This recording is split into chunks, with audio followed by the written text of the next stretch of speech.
Imagine you're trapped on the top floor of an 18th century wooden building. The stairs are blocked by flames and fire escapes aren't invented yet. You look out the window. The crowd is far below. How do you survive when the only way out is down? The answer relies on a physical force you already know.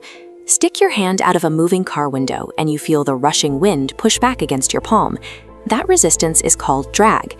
Air isn't empty space, it's a fluid of microscopic particles. When a surface moves through it, particles stack up and resist.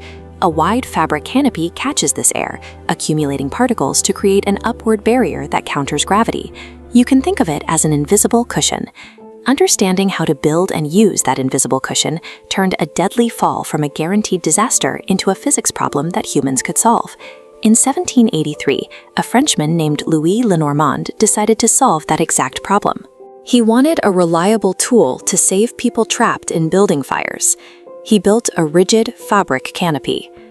To see if the air would catch him, he began by jumping out of trees.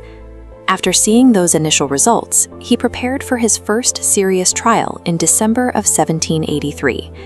He carried his 14-foot canopy to the top of the Montpellier Observatory in France. At this height, the math had to be perfect. If his canopy failed to create enough drag, he would hit the ground at a lethal speed. He stepped off the ledge. The fabric filled with air, and the invisible cushion took hold. He floated down and landed safely without a scratch. Lenormand proved that a planned descent was mathematically possible. He showed the world a working emergency tool for escaping tall structures. Fast forward 14 years to 1797.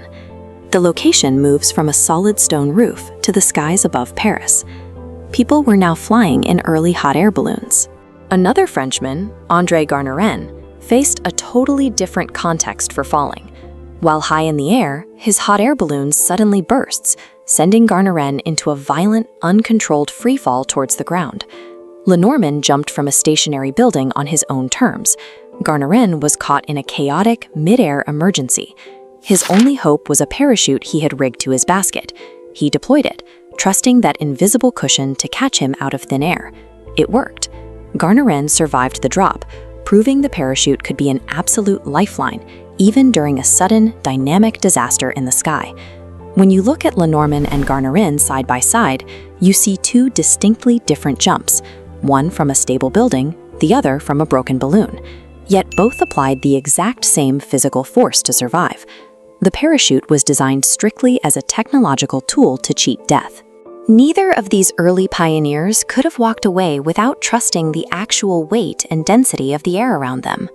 So the next time the wind pushes against you, remember the people who took that exact force, wrapped it in fabric, and used it to safely reach the ground.